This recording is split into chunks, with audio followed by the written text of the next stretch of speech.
इथं आल्यानंतर त्यांचा तानपुरा झाला खराब. हो. तानपुऱ्याशिवाय तर गाणं होत नाही. म्हणजे आता मी 7वी पिढी असं म्हणतो, 7व्या पिढीतला आहे मी. तर ह्या 7 पिढ्या नुसत्या अशाच गेल्या नाहीत. तर त्यावेळेला पहिल्यांदा तानपुरा रिपेअर झाला. मग तानपुऱ्यासाठी काय काय लागतं? भोपळा लागतो, लाकूड लागतं, आणि मग त्याच्यानंतर खुंट्या आल्या आणि बाकीच्या गोष्टी आल्या. पण तो भोपळा कुठून मिळवायचा? 2-3 पिढ्या त्या डेव्हलपमेंट मध्ये गेल्या. त्याच्यानंतर माझे आजोबा उमर साहेब हे अशी गोष्ट होते की ते वाद्य तयार करण्यासोबतच स्वतः गायक. आजोबांना हे लक्षात आलं आणि त्यांनी एकाच तंबोऱ्यात 5 तारा लावल्या. म्हणजे 4च तारा लावायच्या होत्या, 5 तारा लावल्या आणि त्यातून निषाद आणि पंचम दोन्ही ऐकू. भोपळा जो म्हणतो, भोपळाच का? काय आहे त्याच्यात असा विषय? काय दुसरं कुठलाही कलिंगड का नाही? हिमराज नावाच्या माणसाने तिथून बिया आणल्या होत्या आणि मग त्या लावल्या गेल्या. मग आम्ही एक तानपुऱ्याचं मॉडेल सुद्धा त्यांच्या नावाने हिमराज स्टाईल म्हणतात. ओके. हिमराज तारीसाठी सुद्धा एक वेगळा साईज लागतो. मग तो लेडीज आणि जेंट्स भोपळ्याचा साईजचा सतार कधी होत नाही. हिराबाईंसाठी 5 तारी तंबोरा बनवला. त्याच्यानंतर उस्ताद आमिर खान म्हणून होते, त्यांची ती षड्ज प्रधान गायकी. तर त्यांनी आजोबांना सांगितलं की तुम्ही आमच्यासाठी काय करू शकता ते बघितलं. तर त्यांनी 6 तारी तंबोरा बनवला. प्री ऑर्डरच असती आपल्याकडे, विदाऊट ऑर्डर काम होत नाही. आपल्याकडे एवढ्या ऑर्डरी आहे की त्याच्या 20-25% सुद्धा आम्ही सप्लाय करू शकत नाही अशी परिस्थिती. मग ते म्हणाले की तुम्ही जे वाजवताय तीच सतार द्या. म्हटलं द्यायला काही हरकत नाही, मी नाही म्हणत नाही, पण त्याची किंमत 2.5 लाख. महाराष्ट्र शासनाची एक स्कीम आली होती, MSI CDP, म्हणजे Maharashtra state industrial cluster development programme. त्या गोष्टी मंजुरी मिळाली. 3.5 कोटीचा प्रोजेक्ट आहे. मिरजेत एक क्लस्टर डेव्हलप होते, त्याच्यामध्ये laser cutting, CNC router, wood working, lathe, अशा बऱ्याचशा मशीन आता आपल्याकडे आलेल्या आहेत आणि ह्याच्यावरती काम आता चालू आहे. म्हणजे करत नसतील की ते त्यामुळे झालं म्हणून, पण असो काय का होईना, मिरजेची आमच्या लोकांची प्रगती झाली आणि बदल झाले, फार महत्वाचं. बरोबर. 1,75,000 सतारी ची डिमांड आहे. बरोबर. मिरजेत 1,000 सितारी बनत नाहीत वर्षात. मंडळी, आजच्या पॉडकास्टच्या एपिसोडमध्ये आपण बोललेलो आहे मोहसिन मिरजकर याला. मोहसिन मिरजकर हे मिरजेमधले सतार मेकर आहेत आणि खूप छान अशी सतार वाजवतात. पण ओव्हरऑल मिरज मधल्या तंतुवाद्य कुठून आलं, त्याची उत्पत्ती कुठून झाली, त्याचा सोर्स काय आहे, 1850 साली कुणी चालू केलं, किंवा या सतार किंवा तंतुवाद्य हे तयार करण्यासाठी काय उपकरणं लागतात, आणि आत्ता हा जो बिझनेस आहे तंतुवाद्याचा तो डेव्हलप करण्यासाठी किंवा इम्प्रूव्ह करण्यासाठी गव्हर्नमेंटनं काय काय स्कीम्स आणलेल्या आहेत, तर ह्याबद्दल खूप अशी छान माहिती मिळालेली आहे. चला तर मग बघूया.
नमस्कार मंडळी, गोलगप्पावरती आज नवीन एक सब्जेक्ट आहे.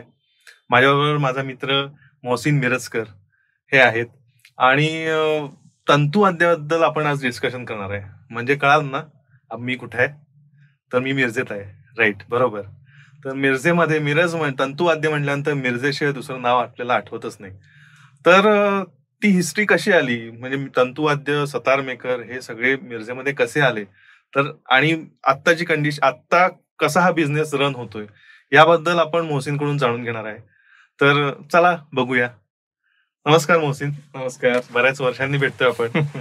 तर या गप्पाच्या माध्यमातून हे आपण उलगडूया. जरूर, काहीच हरकत नाही. येस.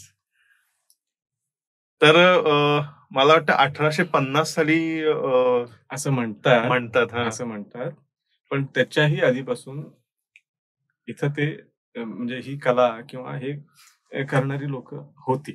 ओके. साधारण आपण तो 1850चा काळ घेतो, कारण आम्हाला माहित असलेली जी पिढी आहे त्यावेळेला फरीद साहेब आणि मोहिद्दीन साहेब असे 2 बंधू होते. पण त्याच्या आधीचा इतिहास असा आहे की आपलं जे मिरजेचा जो मीरा साहेबांचा दर्गा आहे, त्या दर्ग्याच्या कळसाचं काम करायला विजापुरातून आदिलशहानी त्यावेळेचे जे माहीर शिकलगार होते, म्हणजे हत्याराचं किंवा मेटलचं जे काम करायचे असेच माहीर लोक इथं कळसाच्या काम करायला म्हणून पाठवले होते. ओके. आणि त्यांचं काम खरं तर हत्यारं बनवणंच होतं. मिरजेत आले, दर्ग्याचं कळसाचं काम केलं त्यांनी, आणि मग त्याला खुश होऊन आदिलशहाने इथं त्यांना इनाम जमिनी देऊन इथं बसवलं गेलं. त्याच्यानंतर मग काही कालांतराने इंग्रज आल्यानंतर बंदुकी आल्या, बरोबर, आणि मग तलवारी आणि बाकीचं सगळं बनवणं जवळपास बंद झालं. त्या काळी इथले जे पटवर्धन सरकार होते, मग त्यांनी विचार केला की अशा काही कला आहे की ज्या लुप्त होत चाललेल्या आहेत, त्यांच्यासाठी गणेश कलागृह नावाचं एक इथं मिरजेत त्यांनी सुरू केलं होतं. ओके. मिरजेत तो संगीताचा दरबार पण चालायचा. इथं जवळपास बरीच संस्थानं होती. सांगलीचं संस्थान होतं, बरोबर, तासगावचं आहे, इकडं इचलकरंजीला होतं. तर जवळपास बरीच संस्थानं होती आणि तिथं दरबार होता, दरबारी गायक वादक असायचे. त्या काळात इथं इन्स्ट्रुमेंट बनवणारे कोणीच नव्हतं. आणि एक दिवस म्हणजे आमच्या इथं जी वयस्कर वयोवृद्ध जी माणसं आहेत त्यांच्याकडनं आम्ही ऐकत आलेलो आहे. आत्ताच एक आजोबा येतात ज्यांची 100 पूर्ण झाली. अरे वा. मी नेहमी त्यांच्याशी गप्पा असतात. मग त्यांना मी विचारायचो प्रत्येक गोष्ट ही अशी का तशी का. तर त्यांनी सांगितलं की एक उस्ताद दिल्लीला कुठेतरी त्यांचा कार्यक्रम होता आणि इथले सांगलीचे पटवर्धन सरकार तिकडे गेले होते. तर त्यांनी त्यांचं गाणं ऐकलं आणि त्यांना इन्व्हाइट केलं इकडे यायला. तसे ते आले उस्ताद, आणि इथं आल्यानंतर त्यांचा तानपुरा झाला खराब. तानपुऱ्याशिवाय तर गाणं होत नाही, म्हणजे शक्यच नाही. भारतीय शास्त्रीय संगीत म्हटलं की तानपुरा हा अविभाज्य घटक. बरोबर, करेक्ट. मग ते गाणं असो, वाद्यवादन असो, काही असो, बरोबर, तानपुरा जोपर्यंत आपण सुरू होत नाही मागे, तोपर्यंत शास्त्रीय संगीत सुरू होत नाही. राईट. तर उस्तादांचं म्हणणं होतं की तानपुरा माझा खराब आहे आणि मी गाऊ शकत नाही, तुमच्या इथं जर कोण रिपेअर करणार असेल तर तुम्ही बघा. त्यांनी सगळ्या संस्थांना चौकशी केली, मिरजेला पण चौकशी झाली. मग इथले जे पटवर्धन सरकार होते त्यांना माहित होतं की ही जी 2 बंधू आहेत हे काही करू शकतात. ओके. शिकलगार म्हणजे नुसती हाताऱ्यांचीच कामं करणारे असं, शक्कलकर म्हणजे कुठली जी वस्तू दिसती तसे त्याच्यासारखी ते बनवायचे. तर त्यांना बोलून घेतलं, मोदी साहेबांना पटवर्धन सरकारांनी बोलून घेतलं आणि म्हटले की तानपुरा खराब झालाय तर तुम्ही कराल काय? तर त्यावेळेला त्यांनी असं म्हणलं की तानपुरा काय असतं मला माहिती नाही, तुम्ही घेऊन या, आपण बघू. तंबोरा आला. तंबोरा म्हणजे मराठीत आपण तंबोरा म्हणतो, हिंदीत तानपुरा म्हणतात. बरोबर. तंबोरा आला. त्याच्यानंतर मोदी साहेबांनी तो काय झालंय आणि काय करायचं म्हणजे आढावा घेतला त्याचा, आणि करत असताना त्यांच्या हातून तार तुटली त्याची. तारा तर काय इथे मिळणं शक्य झालं, पण एक ऍडव्हान्टेज असा होता त्यांचा की ते स्वतः मेटलचं काम करत होते. मग त्यांनी तार बनवली आणि त्याचं जे काही काम होतं ते समजून घेऊन त्यांनी केलं. कारण उस्तादाने त्यांनी विचारलं होतं की तुमचा नेमकं काय प्रॉब्लेम आहे. बरोबर. मग त्या दृष्टीने त्यांना जे सुचलं त्यांनी ते केलं. पण गोष्ट अशी झाली की ज्या वेळेला त्या उस्तादांना दाखवलं त्यावेळेला ते म्हटले माझा आधीचा जो वाजत होता ना त्याच्यापेक्षा चांगला वाजतो. मग इथल्या पटवर्धन सरकारांच्या लक्षात आलं की असं काहीतरी आपण इथं केलं पाहिजे. तर त्या गणेश कलागृहात संगीत वाद्य बनवणं हे पहिल्यांदा तिथं सुरू झालं पटवर्धन सरकारांच्या. मग ते कुठं होतं त्याचं लोकेशन? त्याचं लोकेशन आता मिरजेचा जो बेडकचा रस्ता आहे, काच कारखाना किंवा त्या एरियात पटवर्धन सरकारांचंच तिथं बहुतेक बंगला आहे ना त्यांचा. बरोबर. तर त्या ठिकाणीच त्यांनी बंगल्याच्या बाहेरच असं एक शेड केलं होतं आणि त्या ठिकाणी वेगवेगळ्या कला होत्या. बरोबर. कुंभारचे असतील किंवा अजून दुसरे कुठले असतील, त्यात हे मोहद्दीन साहेब आणि फरीद साहेब अशी दोघे होते. मग असं म्हणतात त्याच्यात पण कॉन्ट्रोवर्सी आहे, ह्या दोघा भावांनी केलंय, पण मोहिद्दीन साहेब मोठे होते, फरीद साहेबांचं जास्ती नाव आहे. असं काय विषय नाही, दोघे होते म्हटल्यावरती ते एकाच बापाचे दोन्ही लेक होते आणि या दोघांनी केली. बरोबर. याला हे म्हणणं जास्ती उचित आहे. बरोबर. काही लोक म्हणतात फरीद साहेबांनी केलं, तर ठीक आहे, फरीद साहेब आणि मोदीन साहेब हे एकाच दोघही आहेत म्हणून आतापर्यंत ही कला आहे.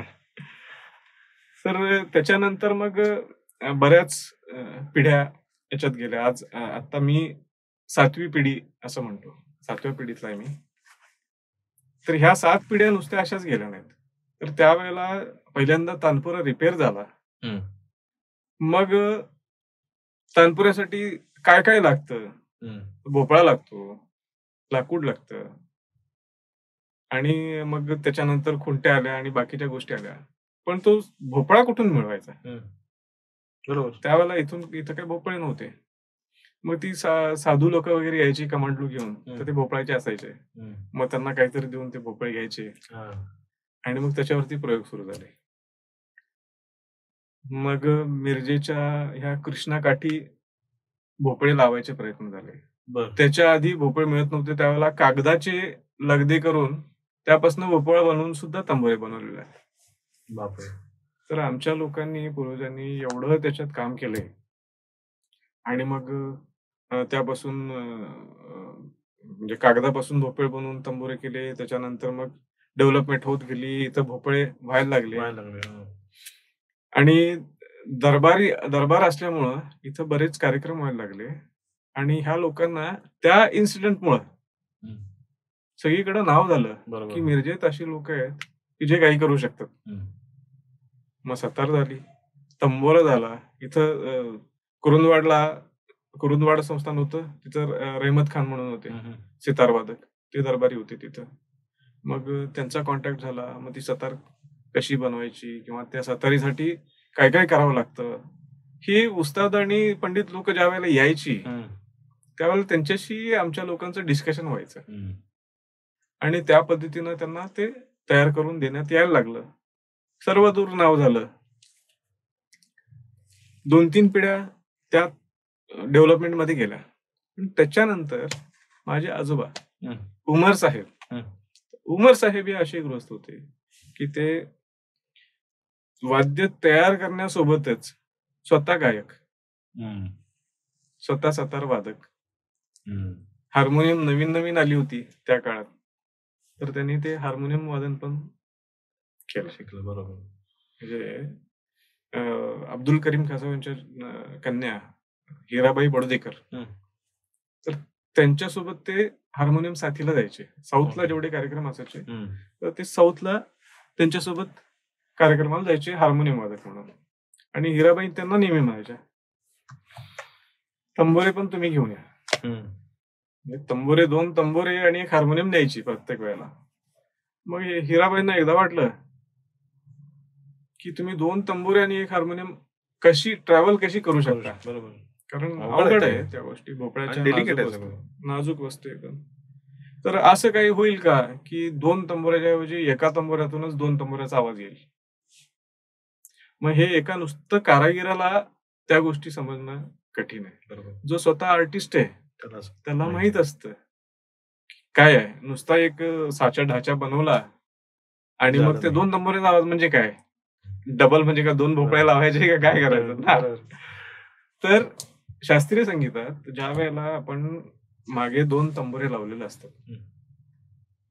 तंबोरा हा पंचम म्हणजे प चा स्वर, बरोबर. मधले 2 तारा षड्ज म्हणजे सा जोड आणि एक खर्ज म्हणजे प सा सा आणि सा अशा 4 तारा लावतात नेहमी. 2 तंबोरे ज्या वेळेला लागतात माग त्यावेळेला एक तार निषादला लावतात पहिली आणि दुसऱ्या तंबोरीची तार पंचमला लावतात. निषाद म्हणजे नी. ओके. तर 2 ज्या वेळेला लागलेले असतात ना त्यावेळेला निषाद आणि पंचम दोन्हीचा जो एक फ्लो येत असतो मागून तर ते गाण्याला सपोर्टिव्ह असतं. आजोबांना हे लक्षात आलं आणि त्यांनी एकाच तंबोऱ्यात 5 तारा लावल्या. म्हणजे 4च तारा लावायच्या होत्या. 5 तारा लावल्या आणि त्यातून निषाद आणि पंचम दोन्ही ऐकू सूर काढले. तर पहिल्यांदा अशी गोष्ट झाली की कुठल्या तरी वाद्यात डेव्हलपमेंट म्हणून सांगतो की नाही. बरोबर. म्हणजे साचा बनवणं हे कोणीही करू शकतो. बरोबर. त्याला डेव्हलप करणं आणि नुसतं डेव्हलप करणं नव्हे त्या शास्त्रीय संगीताला त्या पूरक असं. बरोबर. तर पहिल्यांदा अशी गोष्ट घडली की का घडली तर ते स्वतः आर्टिस्ट होते. बरोबर. मग तेव्हापासून त्यांनी सगळ्यांना सांगायला सुरुवात केली की जे बनवणारे लोक आहेत ते तुम्ही संगीत शिका. ऍक्च्युली होतं कसं आपल्याकडे इथं एक वाद्य बनवायचं म्हटलं तर किमान 8 ते 10 लोक लागतात. बरोबर. एक माणूस तो भोपळा घेतल्यापासून ते पूर्ण तारा लावण्यापर्यंत काम करू शकत नाही. आता ते भोपळा जो म्हणतोय भोपळाच का काय आहे त्याच्यात असा विषय? काय दुसरं कुठलाही कलिंगड का नाही? काय विशेष? नाही प्रश्न बरोबर आहे पण त्या ज्या काही 3-4 पिढ्या गेल्या म्हणतो आमच्या तर त्यांनी हे सगळे प्रयोग करून बघितलेले आहेत. अगदी सुरुवातीला ज्या वेळेला आमच्याकडे तंबोरा आला होता त्या काळी पितळी होता भोपळा म्हणजे पितळ्याचा होता. त्याच्यानंतर आमच्या लोकांनी तो मातीचा पण करून बघितला, कागदाचा बनवला, काचेचा करून बघितला. त्यातून साऊंड जनरेट व्हायला त्यावेळेला काय आपल्याकडे म्हणजे त्या इंजिनिअरिंगचे इक्विपमेंट काही नव्हते. बरोबर. पण कान हेच सगळ्यात महत्वाचं. तर त्यांनी प्रयोग करून बघितलेत आणि त्यातनं मग लक्षात आलं की भोपळ्यातनं जो साऊंड येऊ शकतो तो दुसऱ्या कुठल्या ह्याच्यातनं येऊ शकत नाही. आता आधी जे तंबोरे वगैरे होते, तानपुरे होते बाहेरच्या प्रदेशामध्ये ते पण भोपळ्यापासूनच तयार केले असते का? त्याचे मेन स्त्रोत कुठला आहे? भोपळ्यापासूनच. ह्याचा ऍक्च्युली भोपळा हा आफ्रिकेतला म्हणतो झांजिबार. ओके. तिथून मध यायचं मुंबईला. ओके. भोपळ्यात भरून यायचं ते. आणि त्यावेळेला मग एका हेमराज नावाच्या माणसाने तिथून बिया आणल्या होत्या आणि मग त्या लावल्या गेल्या. मग आम्ही एक तानपुऱ्याचं मॉडेल सुद्धा त्यांच्या नावाने आहे. हेमराज स्टाईल म्हणतात. ओके. हेमराज म्हणून एका माणसाचं नाव होतं. तर त्यांनी त्या बिया आणल्या होत्या. आजच्या घडीला सांगोल्याच्या जवळ मंगळवेढा तालुका आहे ना तिथे बेगमपूर आणि 3-4 गाव आहेत की तिथं ह्याची शेती होते. तिथूनच घेतलं जातं. तिथूनच आता येतात. कारण पूर्वी मिरजला आपण ज्या वेळेला नदीकाठी लावल्या होत्या आता आज तिथे सगळा ऊस पिकतो आणि ऊसासारखं नगदी पीक नाहीये. आजकाल सगळे ट्रॅडिशन जपण्यापेक्षा ऊस लावला पैसा मिळाला संपला. पण तिथे सुद्धा गेल्या 4 पिढ्या काम होतंय. पिढ्यानपिढ्या तिथे सुद्धा भोपळे लावले जातात आणि दरवर्षी आम्ही साधारण सगळे मिळून 1000 भोपळे घेऊन येतो. तरी शॉर्ट होतात आम्हाला. तरी शॉर्टेज आहे. तर भोपळाच का तर त्याच्यामध्ये आतलं सगळं काढल्यानंतर एक तर तो 5 ते 6 mm टणक असतो. आपल्या ह्याच्यासारखा कलिंगड म्हटलं तर एक 10-12 MM जाड असतं. बरोबर. त्यातून साऊंड Yes. येत नाही असं नाही, पण जसा पाहिजे तसा येत नाही. आपण काही लावलं म्हणजे आम्ही म्हणतो एखाद्या लाकडी दांडी असती त्याला जरी तार लावली तरी ती वाजते. बरोबर. पण आपल्याला जो पाहिजे ना जो सूर उमटायला पाहिजे. मग त्यात परत आले लेडीज साठी वेगळा तंबोरा, जेंट्स साठी वेगळा तंबोरा. साईज मध्ये फरक पडतो. त्याची हाईट लेंथ जी असती लेंथच्या वरती स्वर अवलंबून आहे. तर लेडीज साठी वेगळा आणि जेंट्स साठी वेगळा असा भोपळा. सतारीसाठी सुद्धा एक वेगळा साईज लागतो. मग तो लेडीज आणि जेंट्स भोपळ्याचा साईजचा सतार कधी होत नाही. साधारण मापाच जर सांगायचं झालं तर 36 इंचापासून 42 इंचापर्यंतचा जो घेर असतो तो सतारीला वापरतात. 45 पासून ते 50 पर्यंतचा घेर असतो तो लेडीज तंबोऱ्याला वापरतात आणि 51 पासून पुढे तो जेंट्स तंबोरा. ओके. बाकीचे जे राहिलेले असतात भोपळे ते मग एकतारी आणि बाकी जे छोटे मोठे इन्स्ट्रुमेंट असतात त्यांना वापरतात. प्रत्येकात म्हणजे हे सगळे एक्सपेरिमेंट करून करून कशासाठी कुठला साईज कुठल्या इन्स्ट्रुमेंट साठी आहे हे सगळं पिढ्यानपिढ्या म्हणजे इन्व्हेंट झालेलं आहे ऍक्च्युली. आम्ही तिथून घेऊन येताना तिथं काय माप बघितली जात नाही. बरोबर. तिथं त्या ट्रक मध्ये भरायची आणि घेऊन यायचं. पैसे द्यायचे त्यांना संपलं. तुमचं तुम्ही बघा. मग ते किती त्यात कामाला येतात याच्याशी काही संबंध नाही. बरोबर. कारण ते लावतात म्हटल्यावरती ते आम्हाला जेवढे लागतात तेवढे घेऊन आलो ते फेकून देणार काय उपयोग नाही. तर तिथनं आम्हाला कंपल्सरी तेवढे घ्यायला लागतात सगळे. इथं आणल्यानंतर मग 4 दिवस तेच काम असतं सॉर्टिंग.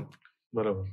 आणल्यानंतर टेप घ्यायचं, माप बघायचं, त्याच्यावरती त्या एका बाउल मध्ये कलर लावलेला असतो. ती एक पद्धत आहे आमची.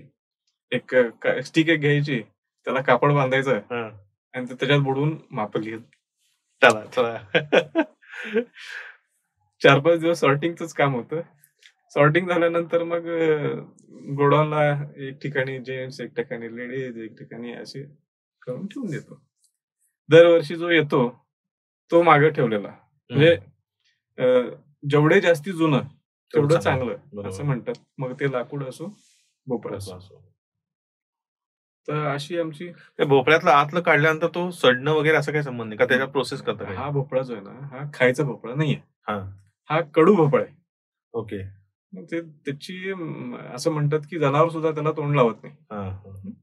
त्याच्यामुळं आणि एक गोष्ट आम्हाला मागे 4-5 वर्षापूर्वी समजली. कृषी विद्यापीठाचे कुलगुरू एक आले होते बघायला म्हणून. त्यावेळेला ते भोपळा दाखवला त्यांना. त्याचे बिया आहेत त्यांच्या. आम्ही बिया दाखवल्या. बी बघितल्यानंतर म्हटलं अरे हे तर करेल आहे. कारलं नाही हे कारल्याचंच बियाणं नाही हो साहेब. त्यांनी जे सांगितलं की कारलं म्हणजे कडू आहे. भोपळा सुद्धा कडू आहे. Same to same. आणि एक दिवस आमचे शेफ पण आले होते. काय नाव त्यांचं? कोण? आपले एक प्रसिद्ध शेफ आहेत ना. आता नाही आठवत आहे ऍक्च्युली. शेखर कपूर का काय? संजीव कपूर आले होते. हेच आपली इंडस्ट्री बघायला. त्यांना सुद्धा ही गोष्ट सांगितली आणि सांगताना मग लक्षात आलं माझ्या, संजीवजी तुम्ही मात्र ह्याची भाजी बनवू शकता म्हणजे. कुठलीही टेस्ट आणू शकतो. तर आता परत कधी येतील त्यावेळेला त्यांना ती करायला लागणार. पण आमच्या इथे येताना भोपळे, कच्चे भोपळे, ओले भोपळे येत नाहीत. ओके. साईज एवढा मोठा असतो आणि एकाचं वजन 20-25 किलो असतं ज्या वेळेला ओला असतो. आमच्याकडे येताना पूर्ण वाळून येतो. ओके. आणि 50 ग्रॅम वजन असतं. ते तेवढी जबाबदारी ते घेतात कसं? तिथं साधारण आता श्रावण चालू आहे. श्रावण महिन्यात पेरणी होती. उन्हाळ्यामध्ये ते श्रावण महिन्यात पेरणी होती आणि साधारण जानेवारी-फेब्रुवारी मध्ये ती बेल वाळायला लागते. म्हणजे त्याचा जो साईज व्हायला पाहिजे तेवढा होतो आणि त्याच्यानंतर ती बेल वाळायला लागते. मग मार्च-एप्रिलच्या दरम्यान त्यातनं सगळा निघून गेला. बरोबर. मग आम्ही एप्रिलच्या दरम्यान जाऊन करतो. बरोबर. ते वाळलेलंच असतं आणि इथं आल्यानंतर ना त्याच्या आतमध्ये काही राहत नाही. त्याचे काही पापुद्रे वगैरे असतील ते आणि बिया बरोबर एवढ्याच गोष्टी त्याच्यात राहतात. त्यामुळे प्रोसेसला तुम्हाला सोपं जातं ऍक्च्युली ते. नाहीतर ओले आणायचे म्हणजे काय कधी खरी गोष्ट. बरोबर. आता परत त्या विषयावरती येतो की वडिलांनी तुम्हाला नंतर सांगितलं पिढ्यांना की तुम्ही आर्टिस्ट व्हा, म्हणजे मग तुम्ही ग्रो व्हाल. अगदी बरोबर आहे. आमच्या आजोबांनी हिराबाईंसाठी 5 तारी तंबोरा बनवला. त्याच्यानंतर उस्ताद आमिर खान म्हणून होते, त्यांची ती षड्ज प्रधान गायकी. तर त्यांनी आजोबांना सांगितलं की तुम्ही आमच्यासाठी काय करू शकता, ते बघितलं. तर त्यांनी 6 तारी तंबोरा बनवला. ओके, शपथ. मग प्रसिद्ध अगदी म्हणजे 6 तारी, गुजरातला अजून एवढी लोक आहेत 6 तारी तंबोरा वापरणारी. त्याचे जे इफेक्ट आहेत ना, ते आपण हे नाही करू शकतो. म्हणजे एक आर्टिस्टच तो समजू शकतो. मग त्यांनी गल्लीमध्ये जवळपास मला वाटतं त्या काळात म्हणजे आमच्या वडिलांच्या काळातले 8-10 जण सतार शिकायला लागले, संगीत शिकायला लागले. त्याच्यामुळे परत इन्स्ट्रुमेंट सुधारायला. बरोबर, कारण कान तयार झाले. संगीत शिकणं हे एखाद्या इन्स्ट्रुमेंट मेकरला फार का आवश्यक आहे हे त्यावेळेला कळतं. बरोबर. आत्ता सांगू का, म्हणजे याचं तुम्हाला एक उदाहरण सांगायचं झालं तर, जर आपल्याला आपण केलेल्या इन्स्ट्रुमेंटची क्वालिटीच समजली नाही, बरोबर, तर त्याची काय व्हॅल्यू करणार आपण. बरोबर. एक दिल्लीला एक विक्रेता आहे, नाव नाही घेत त्याचं, साधारण 1.5 लाख पासून पुढे त्याच्या सतारीच्या किमती आहेत. मिरजेतल्या सतारीच्या किमती 25,000 पासून पुढे. डिफरन्स. तर हा डिफरन्स असण्यामागचे कारण ते आहे की तो माणूस आर्टिस्ट आहे, तो स्वतः वाजवून दाखवतो, त्याच्यामुळं त्याची व्हॅल्यू त्याला. बरोबर. आमच्या इथे मागच्या 3-4 महिन्यात एक अशी घटना घडली होती की त्यांच्याकडनं आणलेली सितार एका फॉरेनरनी घेतली होती. त्यांच्याकडे सितार घेतली होती 1.5 लाखाला. मिरजेतनं एकाकडनं सितार घेऊन गेला आणि काही दिवसांनी फोन केला, म्हटलं मी तिथून 1.5 लाखाला घेतली होती, तुमच्याकडनं 35,000ला घेतली, पण त्याच्यापेक्षा चांगली वाजते. अरे बापरे. म्हणजे त्या विक्री करणाऱ्या माणसाला त्या ह्याची व्हॅल्यू नाही, किंवा त्यानं ओव्हर रेटेड हे केलंय. काय समजायचं काय ते. नाही, खरंच ना. एखादी का लोकेशनचा फरक, नुसत्या लोकेशनचा फरक नाहीच सांगता येत, मार्केटिंग मध्ये फरक आहे. आणि असं काहीतरी व्हावं की बाबा आता मी आर्टिस्ट आहे, तुम्ही मगाशी बघितलं. हो, आणि दोन ऍक्च्युली सितार आणले होते आणि दोन्ही त्यांनी वाजून बघितले. ते आपण पॉडकास्ट मध्ये ते टाकणार आहे. आणि त्याच्यामध्येच कळलं की एक चांगली वाजवत होती आणि दोन्हीही उत्कृष्ट वाजवत होत्या, पण त्यातला त्यात फरक 19-20चा जो आहे तो पण त्यांनी दाखवला की काय असतं. आणि तेही ना की ज्या कस्टमरला द्यायचं आहे तो किती त्या लेवलचा आहे, मग ते त्याला ती द्यायची का नाही, हे सुद्धा हे कन्व्हर्सेशन आमच्या लोकांमध्ये व्हायला पाहिजे. बरोबर, व्हायला पाहिजे, जे होत नाहीये. कारण ह्या लोकांना काम भरपूर आहे. बरोबर. सतार तयार होती जाती, किती जण सॅटिस्फाय होतात माहित नाही. माझे 100% कस्टमर सॅटिस्फाईड आहेत. त्याचं कारण आहे की मी स्वतः एक आर्टिस्ट आहे. राईट. डिप्लोमा केलेला आहे इन्स्ट्रुमेंटल म्युझिक मध्ये. आणि तो नुसता डिप्लोमा केला सर्टिफिकेशन मिळालं म्हणून नव्हे, एक स्टेज परफॉर्मर आहे. बरोबर. इन्स्ट्रुमेंटची रेंज काय असायला पाहिजे, म्हणजे त्या षड्जापासून 5 स्वर 6 स्वर ओढली गेली पाहिजे, स्मूथनेस पाहिजे, प्रत्येक तारेचा आवाज स्पष्ट आला पाहिजे. ह्या ज्या सगळ्या गोष्टी आहेत ना, ह्या एक आर्टिस्ट किंवा ज्याला इन्स्ट्रुमेंट वाजवू शकतो त्याला त्या गोष्टी कळतात. बरोबर. नुसता जो करणार आहे कारागीर, त्यांना ते कळणार नाहीये. मला आश्चर्य वाटलं की जर त्या 1.5 लाखाच्या सदरीपेक्षा ती सतार चांगली वाजत असेल तर ती त्यांनी 2.5 लाखाला विकली गेली पाहिजे. बरोबर. म्हणजे त्या कलेला सुद्धा एक कलेला किंमत काय म्हणतात त्याला, त्याची व्हॅल्यू मिळणं किंमतीपेक्षा मी म्हणतोय. कारण मी म्हंटल मागाशी की एक इन्स्ट्रुमेंट बनवायला किमान 8-10 लोकांचा हात लागतो. बरोबर. म्हणजे काय, तो भोपळा कट करणारा एक माणूस वेगळा आहे. बरोबर. भोपळा कट करून त्याच्यावरती नेक फिटिंग करायला.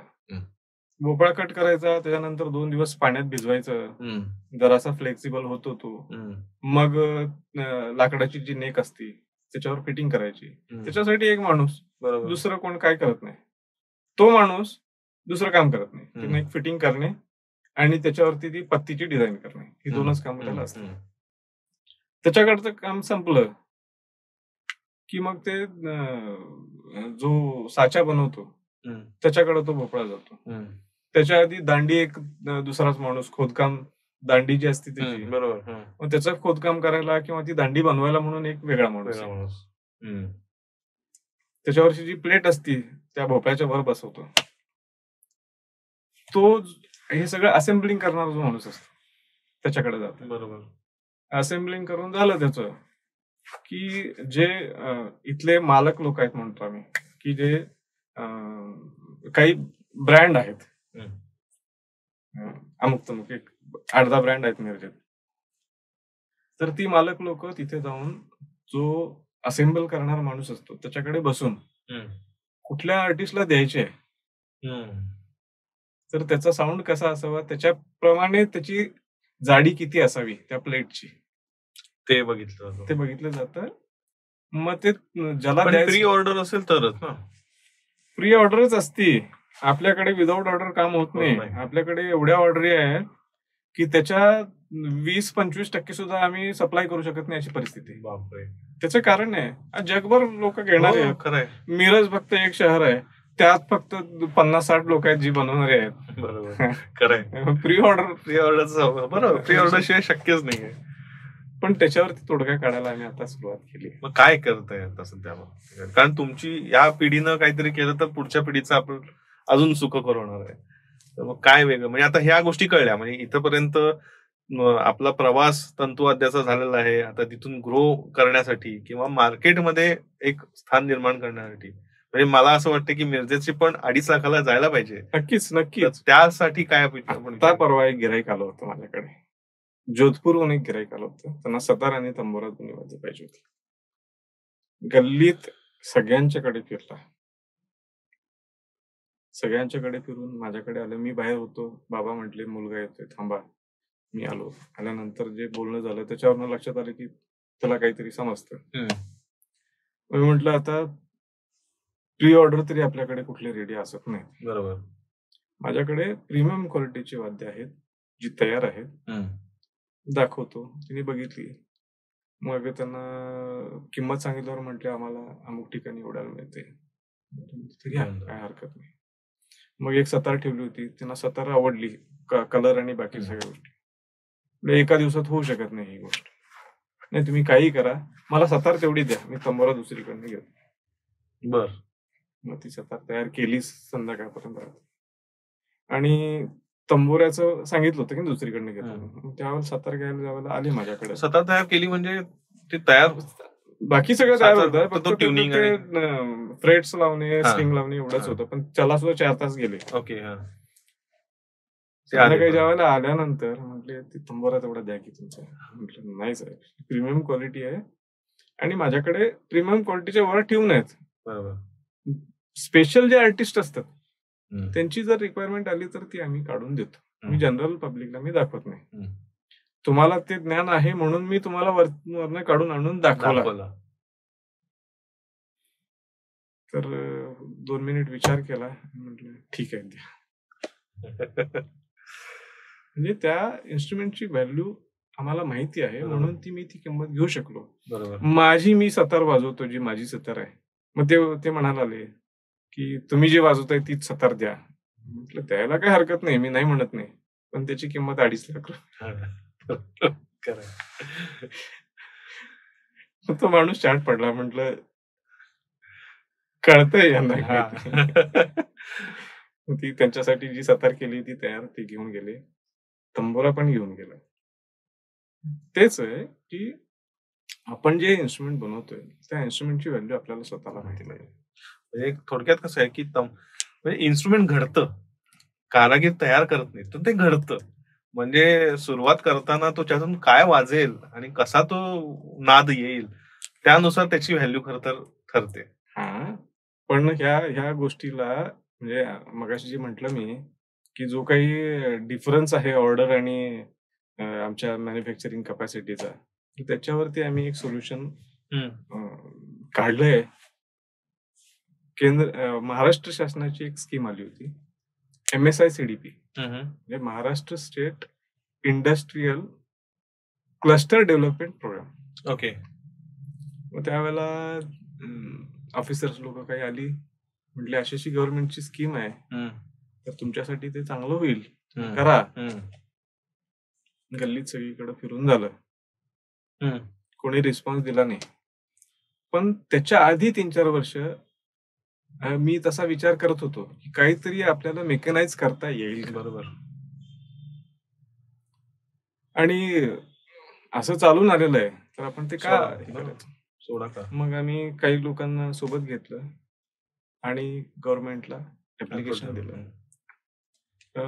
सुदैवानं त्या गोष्टी मंजुरी मिळाली. अरे वा. 3.5 कोटीचा प्रोजेक्ट आहे. मिरजेत एक क्लस्टर डेव्हलप होते. अरे ग्रेट. ज्याला आम्ही आता मिरज म्युझिकल इन्स्ट्रुमेंट क्लस्टर असं नाव दिलंय. आणि तिथं कॉमन फॅसिलिटी सेंटर होणार आहे.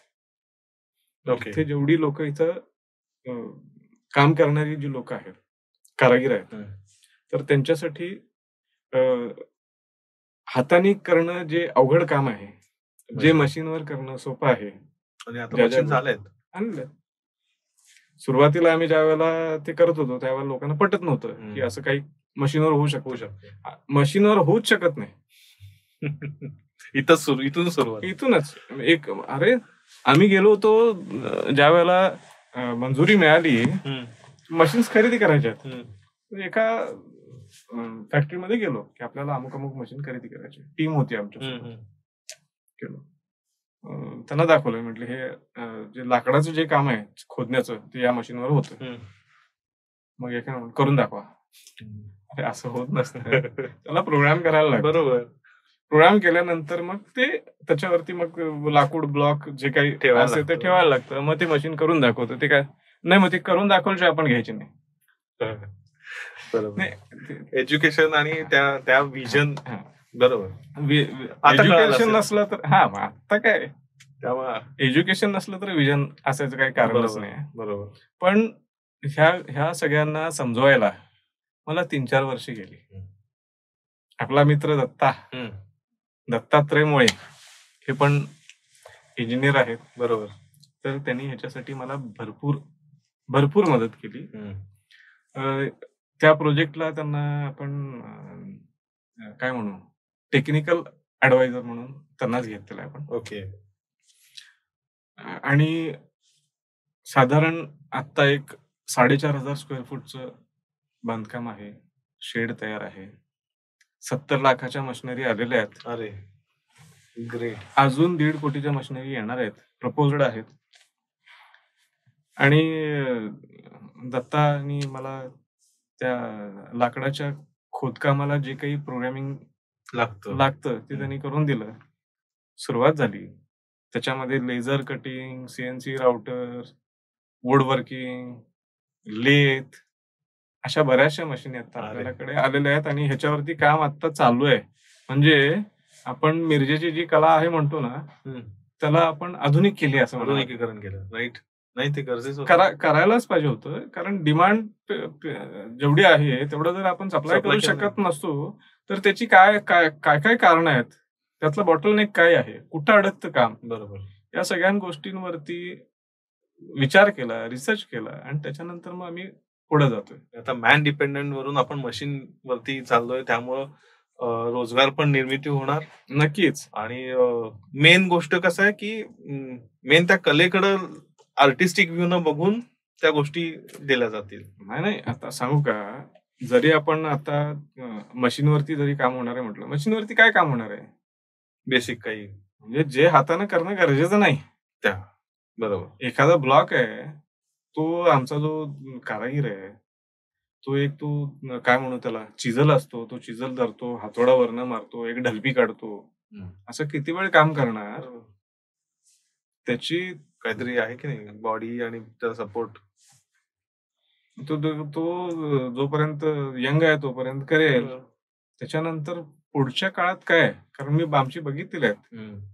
आमच्या आजोबांच्या आणि वडिलांच्या काळात जी माणसं काम करायची ते 60 नंतर त्यांची दुखणं आणि हे सुरू होतं. मग त्यांना गव्हर्नमेंट कडनं कुठला फायनान्शियल सपोर्ट नाही ना कुठल्या बाबतीचा सपोर्ट नाही. बरोबर. काम जो करतो त्या कामाचा मोबदला तो घेतो, पण मेहनत एवढी आहे बरोबर आणि वेळ एवढा लागतो की ते परवडण्यासारखं नाही आहे खरं तर.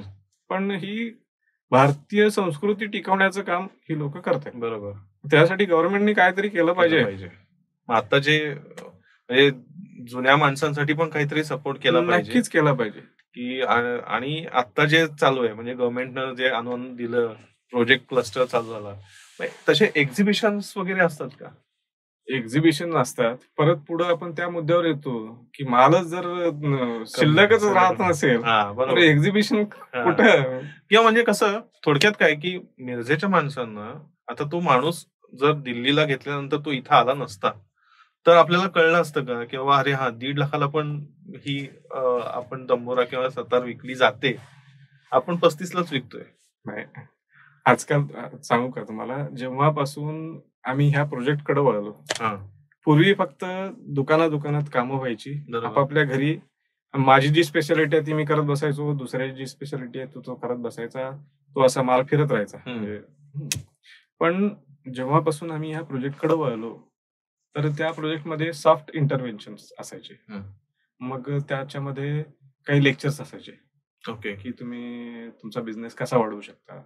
मग ते फायनान्शियल्स असो, तुमचे काय म्हणू आपण त्याला, इंटरनेट थ्रू असो, त्या मीडिया थ्रू असो, कशा पद्धतीनं आपण आपले बिझनेस वाढवू शकतो ह्याच्यावरती लेक्चर्स. ओके.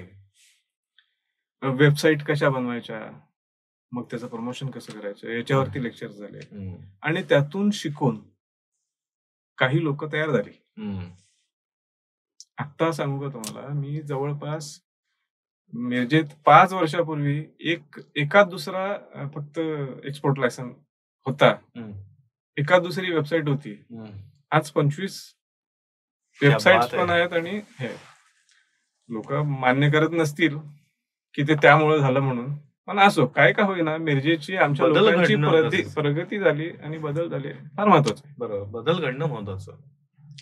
मग आता इंटरनेट वापरतायत म्हटल्यावरती मग त्याच्यावरती कुठल्या दुकानदारात कितीला विकतोय आणि किंवा काय ह्या गोष्टी लगेच कळतात. बरोबर. फक्त आपल्याला कॉन्फिडन्स असायला पाहिजे की आपली क्वालिटी असेल तरच तो माल हे होणार आहे. ऍक्च्युली आम्ही त्या क्वालिटीमुळं किंवा आमच्या पूर्वजांनी जे काम केलं त्याच्यामुळं सतार आणि तंबोरा ह्या 2 वाद्यांना GI सुद्धा मिळवला मागच्या वर्षी. वा. तो GI मिळवला. तर GI मिळाल्यानंतर काही लोक म्हणतात की आता मशीनवर काम केल्यावरती मग ते ट्रॅडिशनली किंवा त्या GIचं काय होणार. GI त्याच्यासाठी मिळवलेलं नाही आम्ही. GI मिळवला मिरजेतील ज्या लोकांच्या रक्तात जी कला आहे ना त्याच्यासाठी मिळवला.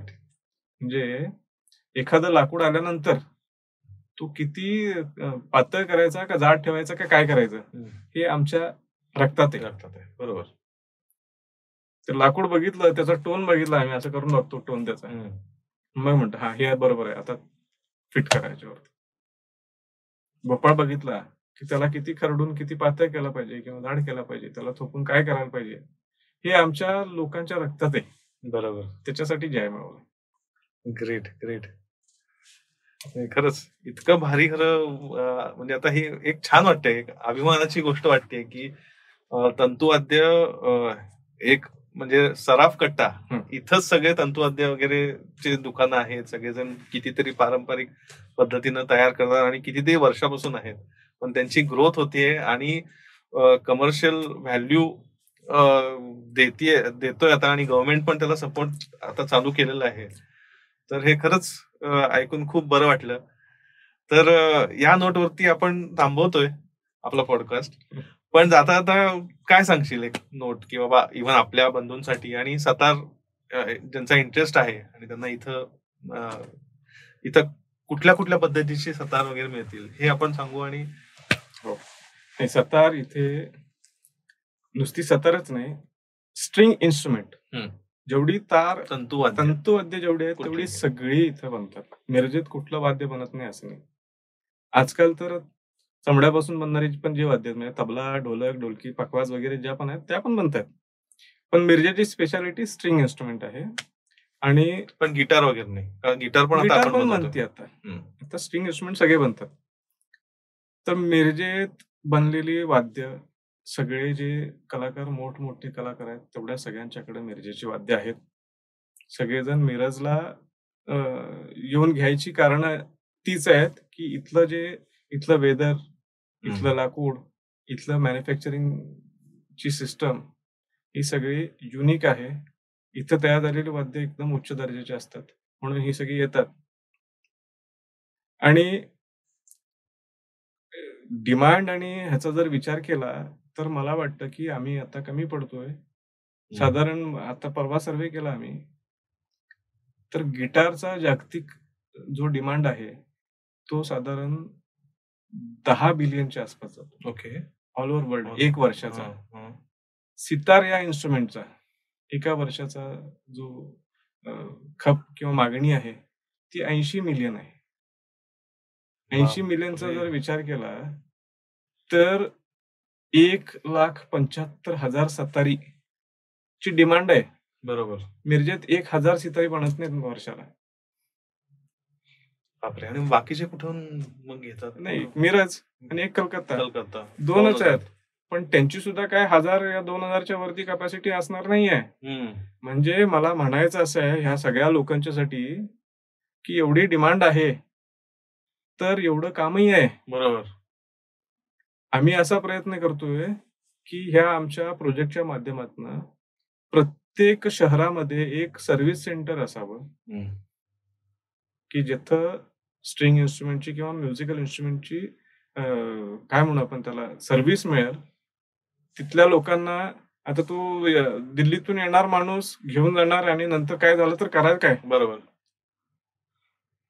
त्याच्यामुळं बरीचशी लोक इन्स्ट्रुमेंट घेत नाहीत लवकर, जरा यायला लागल्यानंतर घेऊत. बरोबर.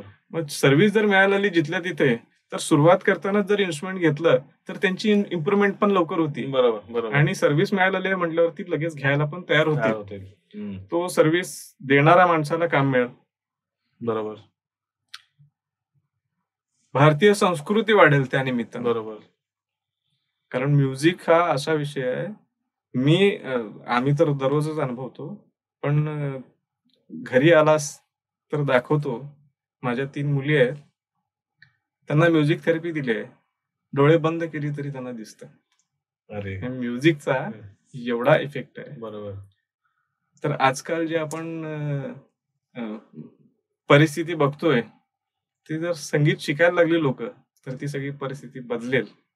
तर तुम्ही सगळ्यांनी संगीत शिकावं असं मला. अरे, तर तंतुवाद्य ह्याच्यातून डिस्कशन करता करता संगीत हे किती महत्वाचं आहे आणि आत्ताच्या ह्याच्यात सगळ्यांनी म्हणजे प्रोत्साहन दिलंय मोहसिन की तुम्ही शिकणं गरजेचं आहे. तर धन्यवाद मोहसिन, खूप छान गप्पा झाल्या. गोल गप्पावरती आल्याबद्दल खरंच खूप मनापासून धन्यवाद. थँक्यू.